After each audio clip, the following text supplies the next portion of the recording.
More mass shooting. Actually, mass shooting and a mass murder with a car. So one wonders what is breeding this murder. These mass murders that are taking place with such frequency in the United States of America in the year 2023. For the left and its simple world, so simplistic world, simple is good. It's guns. So, do we even talk about the guy who mowed down people with his car? Doesn't seem to be much in the news. It's hard to keep straight. Where was the guy who mowed down people with a car? Where was that? I think it was also in Texas. Were they both in Texas? And the guy who mowed down people with his car had a serious record of, if I'm not mistaken, a massive amount of prior arrests. I'll get to that fact, but I'd like to offer my thoughts here. Almost always there's one description, whatever their race, whatever their creed, whatever their non-creed, almost all of them are loners. And I was thinking about that. It was in Texas. That was also in Texas. Yeah. So one was outside of Dallas. That was the shooting. One in Brownsville. And this was Brownsville, Texas, with the car. And how many were killed in the car? 8. Eight people. Wow. And others terribly injured. So the more promising avenue to look for answers to why so much of this, and one can't deny that there is a lot of this, is the loner issue, in my opinion.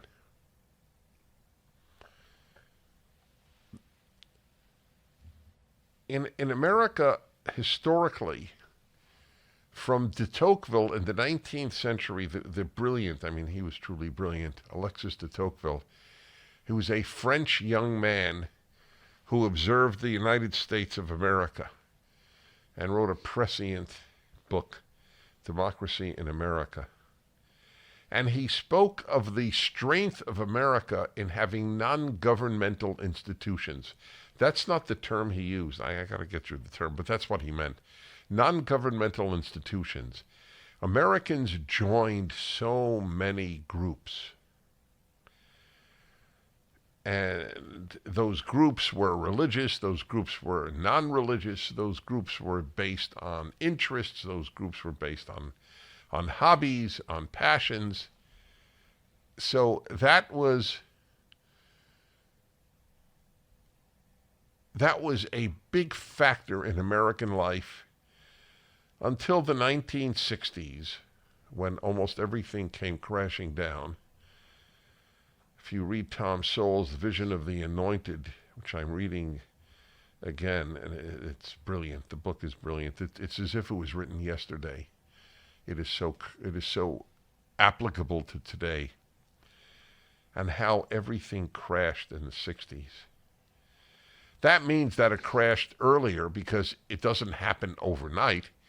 It means that these people were trained to be society wreckers well before the 1960s, but it came to fruition in the 1960s. And people just started joining things less. And you have the atomization of individuals, such as the famous book by a Harvard professor, Bowling Alone. When was that written? In the 80s? Bowling Alone? You want to take a look? Bowling Alone. What a great title for a book. Whereas most guys would go bowling in leagues, gradually guys started going bowling alone. Bowling leagues started to disappear. kids grew up, they were in 4-H clubs. They were in the Eagle Scouts. They were in the Girl Scouts. They were in the Bible class. They were in the church group, synagogue group. They went to summer camp. There was always something to join. What do you join now? Nothing. Nothing. Guys were in Rotary clubs, Lions clubs, Kiwanis clubs. It was endless. I remember my parents. It's an interesting memory because I hadn't thought about this until very recently. How regularly my mother would leave the house. The only time she left without my father, and my father never left without my mother. They did everything together. It was like inconceivable that they'd go to a movie alone. The idea is preposterous when I think about it. But I remember my mother saying, okay, I'm going now. I'm going to the sisterhood meeting. Sisterhood. Imagine that. A sisterhood meeting. If I said that to a young woman today, what the hell is a sisterhood meeting? Was it a feminist group? That's the assumption. Now, why would a young person, and by young I mean under 40, why would a young person assume that my mother going to a sisterhood meeting was going to a feminist meeting? Because everything is political. She went to a non-political sisterhood meeting? Yeah, it was the synagogue sisterhood.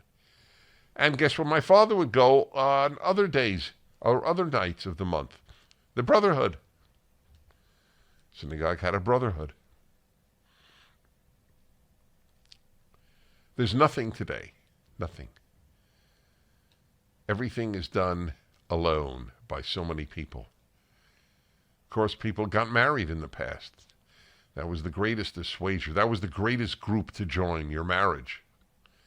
How many of these mass murderers or shooters or runner-overs or stabbers, how many of them are married? How many of them are in a family that they have created?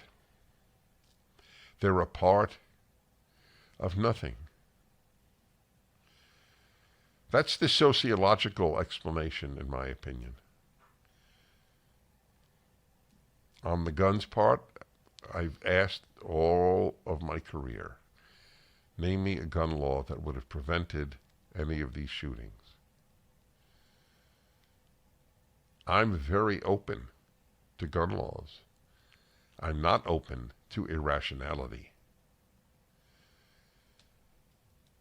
I do believe that the Second Amendment preserves the First Amendment. Do you believe that there will never be a reason in any country to fear tyranny? You are a real optimist. I don't happen to share your optimism, knowing history. The most cultured country in Europe produced Auschwitz.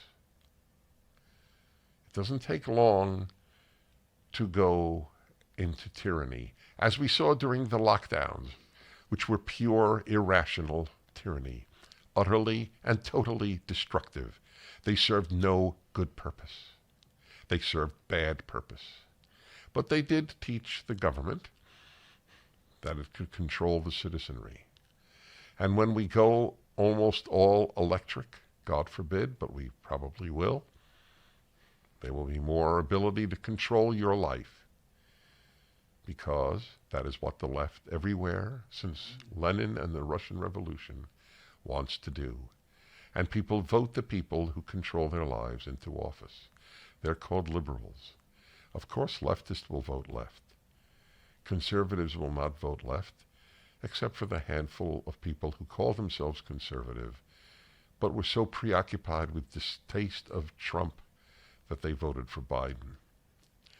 That, if I may say, is a moral sin. I don't use the term often.